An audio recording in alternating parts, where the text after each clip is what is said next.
두 번째 이슈 갑니다. 김진욱 공수처장이 이제 말하자면 탄생을 했는데 이 사람은 어떤 사람이에요? 김진욱 어떤 사람? 김진욱 한마디로요 무능하고 아 그래요? 그다음에 무소신하고 그리고 이제 그 정권의 코드에 좀 맞는 아 그러니까 뽑았겠지 예. 이자들이. 그래서 이거는요 응. 일반인들이 볼 때는 이게 그냥 뭐 무색무취한 일반인이 보면 착각할 수가 있어요. 야, 변협에서 추천했고 고향은 보니까 대구고 대구고 나 거기에 또 고향은 그다음에 뭐 판사 좀 하다가 김현장에 있다가 뭐 미국의 하버드 로스쿨도 나오고 이러니까 헌법재판소에서 뭐 연구관만 하고 이러다 보니까 그게 무색무취한 뭐 이런 게 아닌가 하는데 깊이 있게 안 보면 이런 식으로 이렇게 착각할 수 있는데요. 아주 이게 그 심각한 분이에요. 어이고 제가 오늘 그 이현 변호사 우리 공수처 추천위원이잖아. 국민의힘 추천한 변호사님하고도 이제 자료도 많이 주고받고요. 제가 또 이제 그 대한변협 이찬희 변호사하고는 몇십 년 또 형동생 사이 아닙니까? 제가 여러 가지 이제 좀 자료를 분석해 보고요. 이렇게 왔는데 아주 저는 위험 인물인데. 아, 위험 인물이구나. 그러면 일단 이 사람이 어떤 사람인지. 이 사람들이 또 삼불가론이 있어요. 아까 박범계가 삼불가론 했듯이. 그런 이제 좀 이따가 보고. 그럼 이게 김진욱이를 왜 임명했을까? 의도를 봐야 정권의 꼼수. 그렇지. 그런데 저는 김진욱 공수처장은요. 청와대하고 그다음에 법원하고 그다음에 헌재 있잖아. 헌재하고 그다음에 변협 있죠. 이 네 집단이 음모다. 네 집단이 합작품이다. 아 청와대, 그렇게 법원, 보는구나. 헌재, 변협. 근데 왜 그러냐? 이번에 그 공수처를 무리하게 왜 법을 막 바꿨죠. 예. 7명 중에 6명이 하는 걸 한 명 야당 몫을 빼가 5명이 하고 자기들끼리 야당 2명은 이번에 그 빠져버렸잖아요. 아주 나가버렸잖아요. 생 작전 별의별 작전 다 근데 써가지고. 자기들끼리 5명이 모여가지고 이건희하고 2명 올리는데 근데 이 김진욱이를 그럼 왜 했느냐? 요 4명이 합작품인데 결국은 이제 그 허수아비 꼭두각시 바지 사장. 예. 겉으로 보기는 좀 이게 무난한 것처럼 보이는 사람을 왜 처음부터 이게 너무 노골적으로 전현정이 추미애가 추천한 이런 사람 하면 역풍이 많이 불잖아. 예. 처음에는 이게 국민의 약간 눈속임을 위해서 좀 무난한 것처럼 보이는 사람을 앉히는 거예요. 그럼 이게 허수아비와 꼭두각시 그래. 그렇지. 그러나 이제 그 중요한 거는 공수처 차장부터 우리 잡으면 된다. 허수아비 꼭두각시 앉혀놓고 차장은 청문회 필요 없죠. 청문회는 통과시켜놨고 차장은 청문회 필요 없잖아. 핵심 실세 대깨문 차장 하나 시키고 그다음에 검사들 이번에 많이 늘렸잖아요. 검사들을 이렇게 30명 이상 50명까지 늘리잖아. 그렇지. 그다음에 검사들 중에 이제 판검사 뭐 요건도 판검사에게 5년 이상 있을 필요도 없고 그다음에 변호사 경력도 10년에서 7년으로 바꿔놨잖아. 10년에서 7년으로. 그러면 이제 뭐 민변 출신들이 뭐 완전히 풀어난 거지. 민변 출신들이 다 들어갈 거 아닙니까? 따라서 저는 바지 사장, 바지 공수처장 하나 해놓고 우리가 이제 이거 차장부터 검사만 장악하면 된다. 이런 의도로 저는 꼭두가 세웠다 보는 거예요. 요런 김현미 허수아비로 놓고 부동산 정책 지들이 마음대로 한 것처럼 공수처 허저 말 잘 듣는 사람 갖다 놓고 뒤에서 차장부터 그 밑에 핵심들이 쫙 일리가 있네. 그 다음에 두 번째 불가로는요. 그러면 이제 그건 이제 의도고. 의도. 그럼 이게 김진욱을 왜 우리가 결사 막게 되느냐 청문회에서 안 되는 게 그 불가론 3가지. 불가론. 자 첫째 무능. 무능. 제일 중요한 게 능력이 있어야죠. 지금 우리가 청문회가 잘못된 게. 근데 이력은 화려하더만 무능이야? 청문회는요. 청문회를 보면 이게 뭐 도덕성 우리 이런 거 뭐 위조 이런 거 많이 보잖아. 근데 가장 중요한 거는 능력이잖아요. 그 자리에 맞는 사람인가? 예. 그럼 이게 공수처장은 캐리어는 화려하던데? 그러니까 공수처장의 능력은 2가지가 필요하죠. 네, 첫째는 이게 수사기관이잖아. 그렇지. 수사 능력이 있어야지. 이거 경험이 없네. 수사 검사는 안 능력이 했어야죠. 있어야죠. 두 번째, 공수처장은 조직의 장이잖아. 그러면 리더십. 조직을 운영해본, 조직을 통솔해본 리더십 경험이 있어야 되잖아. 이게 전혀 없어요. 이 사람은요, 제가 보기에 뭐 학자를 하거나 아니면 헌법재판관까지 할 수 있어요. 헌법재판관까지는. 그거는 이제 학문하거나 이런 거죠. 분석하고. 근데 공수처장은 수사기관이잖아. 근데 수사를 해본 경험이요. 딱 이게 2달 알바인 것밖에 없어. 2달 알바. 뭐냐면 옛날에 그 조폐공사 파업유도 기억나죠? 진행구. 우리 한동훈 검사장 있잖아. 예. 한동훈, 윤석열 오른팔. 한동훈 검사장이 그 장인어른이 진행구 아닙니까? 예. 진행구. 이분이 그때 검사장 할 때 기자들하고 폭탄 좀 먹다가 야 조폐공사 파업은 우리가 일망타진하려고 유도한 거야. 이런 사건이 있었죠. 예. 그래서 이게 조폐공사 유업상 그때 특검이 나왔잖아. 강원일 특검이 있었죠. 예. 그때 김진욱이가 2달 그냥 수사관으로 알바한 거예요. 특검 보도 아니에요. 특검이나 특검보고 아니고 그 밑에 특별수사관이잖아. 수사관으로 알바 2달 한 게 답니다. 수사 경력이야. 이 사람이 어떻게 수사 능력이 있냐 말이야. 그러면 역으로 저쪽에서 김진욱을 임명한 거는 수사 능력이 없고 리더십이 그렇죠. 없으니까 임명한 거야. 왜냐면 그렇죠. 수사 능력이 있어서 제대로 수사하면은 저들이 칼 맞을 수 있으니까 안 되고 그러니까. 리더십이 있어서 공수처를 장악해가지고 힘을 발휘하면 저들이 위험하니까 그러니까. 리더십 없고 수사는 꼭두각시 예. 적임자네 쟤들이 볼 때 적임자네. 그럴 거예요. 그래서 오케이. 그래서 이게 그 이현 변호사나 우리 반대하는 이유도요. 이런 공수처장이 뭐 자기 경력 커리어 쌓고 뭐 스펙 쌓는 자리 아니잖아. 그렇지. 제대로 이게 수사할 수 있는 권력 비리 이런 게 필요한데 이게 없다는 거예요. 무능. 그리고요. 이번에 그 무능 무소신이 첫째 이유인데 네.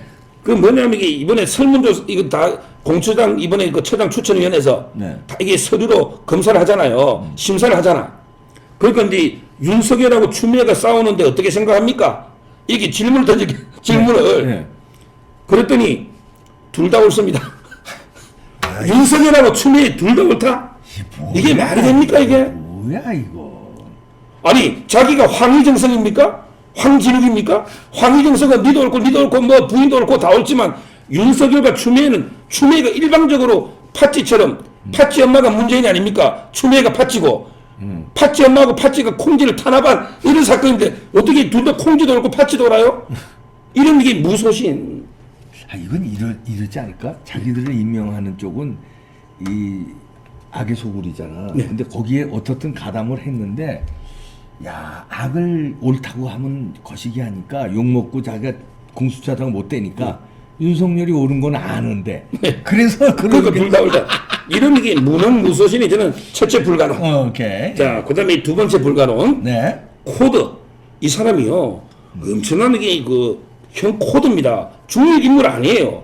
제가 예를 들어 볼게요. 네. 이번에 그 법무부의 인권국장을 조국이 때 인권국장 공모를 했잖아요. 네. 누구하고 붙었냐? 황희석이 됐죠. 네. 황희석. 조국이 오른팔이 최강욱, 왼팔이 황희석 아닙니까? 그렇죠. 네. 고향 후배. 네. 황희석이하고 경합했던 게 김진욱입니다. 그랬구나. 김진욱이하고 황희석이가 붙다가 황희석이 이겼잖아요. 아니 조국이가 인권국장을 뽑는데 현 정권에서 여기에 공모를 한다?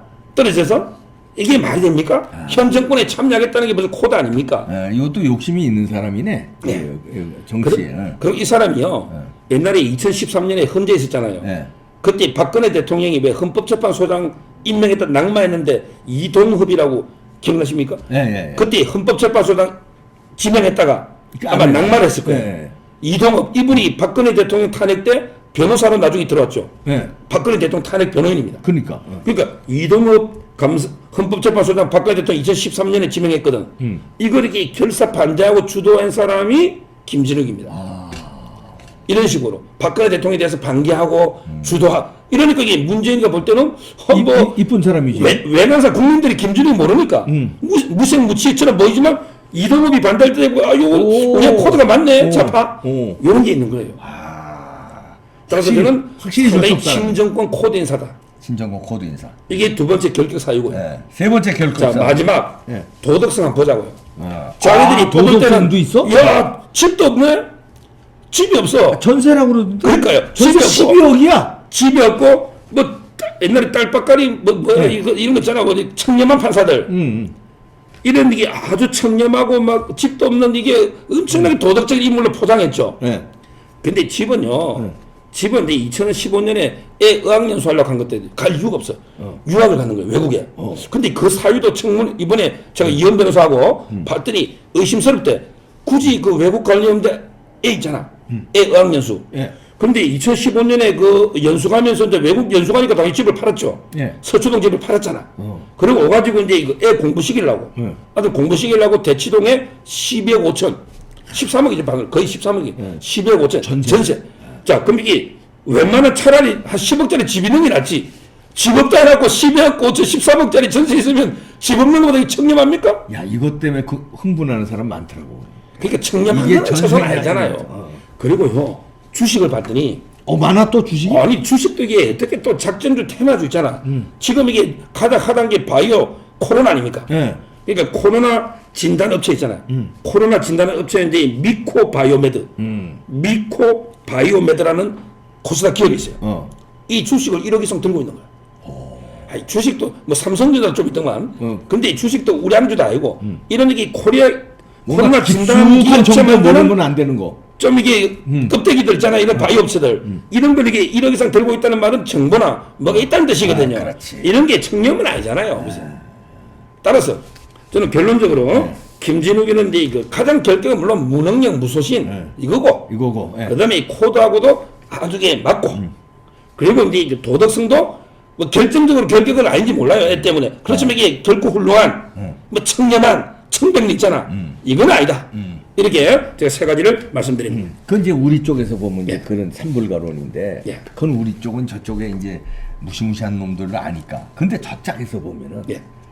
저 짜보기에서 보면은 이거 잘 뽑았다고 생각할 거야. 그럼요. 저 짝에서. 말 잘 듣고 허수아비. 그렇지. 꼭두각시로는 최고죠. 그런데 그렇게 캐스팅한 사람이 나중에 땀만 먹는 경우가 많았어. 문재인을 캐스팅할 때 기억해 보십시오. 이해찬 등등 당시에 정대철 등등 그 실권자들이 문재인이 실권이 아닐 때 캐스팅을 합니다. 대권 주자로. 왜냐면 이렇게 본 거야. 우리 말 잘 듣고 무색무취하고 지들 코두고. 근데 나중에 얼마나 독하게 저들보다 더 독하게 나오잖아. 이럴 수 있어요. 김진욱 몰라요 아직. 그럼요. 아직 몰라요. 그래서 제가요.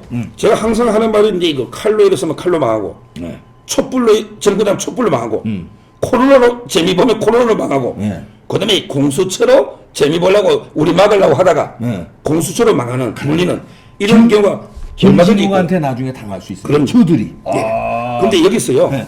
제가 국민의힘한테 다시 또 조언하는 게요. 네네. 일단 아직까지는 이게 여러 가지 막을 방법이 좀 남아 있습니다. 네. 이제까지는 이제 그 청문회도 남아 있지만 청문회 있잖아요. 네. 근데 앞으로 이제 그 공수처장하고 차장 임명되면 네. 공수처 검사를 뽑아야 되잖아요. 네. 근데 공수처 검사 뽑을 때도 공수처의 인사위원회라고 있거든요. 네. 인사위원회. 있죠. 예. 거기에 7명으로 구성돼요. 네. 7명. 누구냐? 처장, 차장, 그다음에 처장이 지명하는 외부위원 하나, 네. 3명이죠. 그다음에 여당 둘, 야당 둘. 이렇게 7명 인사위원회가 있어야 검사들을 뽑을 거 아니에요. 예. 민변 검사들 뽑을 거 아니에요. 그때 2명을 추천 안 하면 돼. 야당이. 예. 왜냐하면 이게 처음 출범은 7명이 돼야지 출범할 수 있다는 게 압도적 다수 해석입니다. 근데 쟤들 지금 뭐 징계위원회 뭐 윤석열 징계할 때 7명 중에 뭐 4명밖에 못 쟤들은 법을 되잖아. 바꿔가면서라도 난리 칠걸? 그러니까 그게 또 시간 걸리잖아요. 법 바꾸는 게. 또 법 바꿔야 된다 이 말이야 제 말은. 지금 현행법으로는 그 인사위원회에다가 2명 추천 안 하면 검사들을 못 뽑아. 그럼 이게 처장하고 차장 저 둘이만 가지고 공사할 수는 없잖아. 검사를 뽑아야 되잖아. 그때 2명을 추천 안 하는 거죠. 그러면 이게 또 무리하게 법을 또 해라 했다가 강행 통과해야 되고, 그럼 이게 여론은 더 나빠지고, 제 말은 그 사이에 시간을 많이 벌고, 정부 수사를 할 수 있는 거 아닙니까? 이런 식으로 끝까지 저는 이게 막아야 되고요. 그 다음에 국민의힘이 되고, 그 다음에 이게 제가 아까 헌재요. 헌재를 제가 아까 김진욱이는 근데 평생 헌법맨이잖아요. 예. 헌재 주로 있었잖아. 대부분. 근데 왜 헌재하고 제가 이게 그 합작품이나 하는 청와대하고 예. 지금 헌재가 공수처에 대해서 결정을 안 해주잖아. 제가 들어봤더니 헌재가 위원들이 전부 5명이 문재인이가 임명했잖아. 예. 헌재 사무처장도 문재인이 임명한 거거든요. 그랬더니 헌재가 우리 사람 하나 공천을 해주면 우리 공수처에 대해서 위헌 판결 안 해줄게. 이런 게 추악한 딜을 했다는 게 지금 법조계 평가입니다. 이야, 지금 결론을 안 내리잖아요. 그러네. 공수처법에 대해서 위헌이다. 이렇게 지금 심판 제청한 게 언제입니까? 그렇지. 근데 지금까지 판단을 안 해. 이게 말이 됩니까? 그러려고 자기 사람, 헌법재판 출신하는 김진욱이 밀어줬잖아요. 이게 추악한 뒷거리 아니냐 말이죠. 그러네. 저는 헌재가 지금이라도 양심이 있으면 이게 공수처법이 합헌이냐 위헌이냐 판단 내려버려요. 이거는요, 예. 100% 위헌 날 수밖에 없어요. 그 왜 그러냐면, 지금 검사들도 이제 수사권하고 기소권을 분리하자 하죠. 네. 근데 공수처는 수사권하고 기소권이 분리됩니까? 같이 가지고 있죠. 같이 가잖아요. 이것만 무소불이야, 무소불이. 무소불이에요. 네. 지금 제가 말하는 게 공수처법 저번에 우리 한번 네. 녹화했잖아요. 네. 그때 제가 뭐 했습니까? 이 공수처법은 문죄인 보호법. 그러니까 문죄인이 아니고 문죄인. 개인보호법. 지금 제가 문재인 보호법. 그다음에 1호 윤석열 죽이기법. 그다음에 기소 공소 다 가지는 무소불위 괴물법. 괴물법. 개물법이죠. 그리고 이게 민변 공수처 민변 출신. 제가 이렇게 네 가지 비판했잖아요.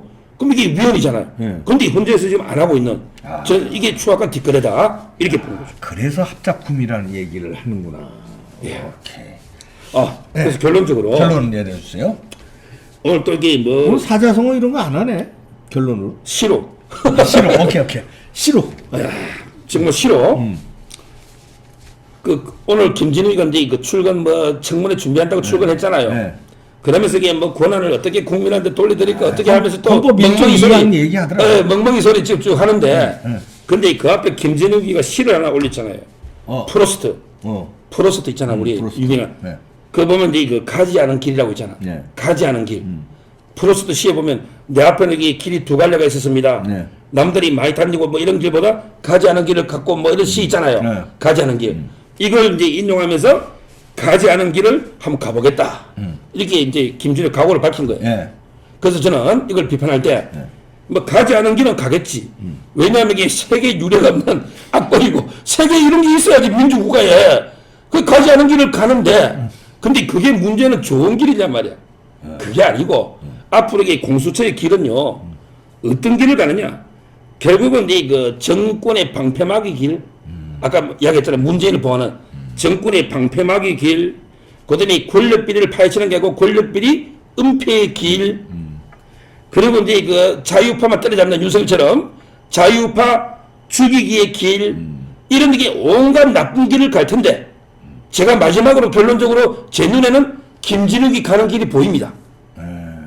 무슨 길이냐? 김진욱이 가는 길이 이 수많은 길을 갈 텐데 마지막 결론적으로 가는 길은 구치소 가는 길이야? 아니요. 공중분해의 길. 공중분해의 길. 공수처가 오래 못 갑니다. 이 공수처요. 지금 이게 어떻게든 자기들 방어하려고 하지만 의석 있잖아. 총선에서 우리 자유파가 다수가 된다. 네. 그러면 이게 바로 폐지식이 됩니다. 그렇지. 공수처 폐지법. 이걸 공약을 폐지시키면 돼요. 과반이면 돼요. 그래. 자기들이 밀어붙이면 우리도 밀어붙이면 되는 거예요. 칼은 칼이에요. 그렇잖아요. 자기들이 밀어붙이잖아. 날치기로. 네. 그럼 이게 우리도 과반수다 밀어붙이면 되는 거예요. 그래서 저는 결국에 제 눈에는 김진욱 공수처가 가는 길이 보이는데 그거는 아까처럼 수많은 나쁜 길 가다가 결론은 공중분해의 길로 간다. 공중분해. 없어진다. 이게 제 결론이 되겠습니다. 깔끔하게 정리했네. 공중분해 길 한 번도 가보지 못한 길을 문재인의 공약대로 가는데 김진욱이가 그 길에 따라섰네요. 예. 네, 길이 보입니다.